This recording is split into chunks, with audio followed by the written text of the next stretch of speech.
जाता है। नहीं देखते हो पेड़ पौधों में जब धूप लग जाता है तो धूप लगने के टर्म में पेड़ पौधों की पत्तियां सब सिकुड़ जाती है, सिकुड़ जाती है। इसके पीछे का वजह एक ही चीज है, सिकुड़ जाना मतलब पत्तियों की सतह से क्या हो जाना, पानी का गायब हो जाना। फिर देखो इसी घटना को जीव द्रव्य को क्या कहा जाता है, संकुचन कहा जाता है। फिर देखो केवल जीवित कोशिका में ही परासरण द्वारा जल अवशोषण की क्षमता होती है। किसमें संभव है, जीवित कोशिका में। मृत कोशिका में जल अवशोषण की क्षमता है क्या, नहीं है। फिर कोशिका भित्ति के बाद हम लोग पढ़ेंगे केंद्रक। कौन सा पढ़ेंगे, केंद्रक। केंद्रक को इंग्लिश में क्या बोला गया, न्यूक्लियस। क्या बोला गया, न्यूक्लियस। प्रत्येक कोशिका में नियंत्रण कक्ष के रूप में यह कार्य करता है। प्रत्येक कोशिका में किसके रूप में काम करता है, नियंत्रण कक्ष के रूप में कार्य करता है।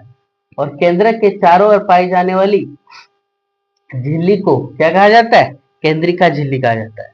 केंद्रक के चारों ओर पाई जाने वाली झिल्ली को क्या कहा जाता है, केंद्रिका झिल्ली कहा जाता है।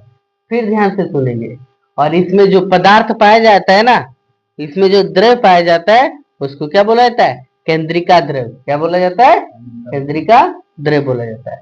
केंद्रक झिल्ली में छोटे छोटे छिद्र होते हैं।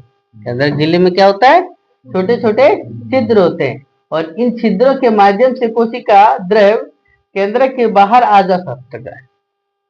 क्या बोला, ध्यान से सुनेंगे। जो केंद्रक झिल्ली में जो छोटे छोटे छिद्र होते हैं, इन छिद्रों के माध्यम से कोशिका द्रव केंद्रक के बाहर आ जा पाता है।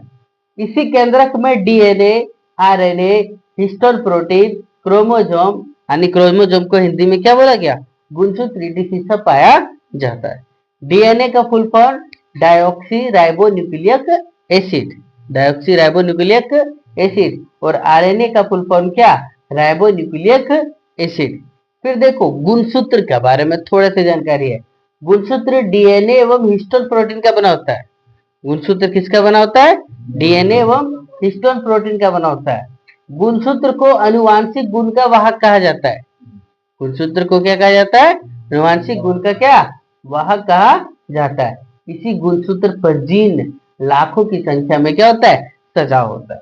इसी गुणसूत्र पर जीन क्या होता है, लाखों की संख्या में क्या सजा होता है। और आनुवांशिक गुण का उत्तरदायी कौन कहलाता है, जीन कहलाता है। देखो 2 पॉइंट लिखा गया।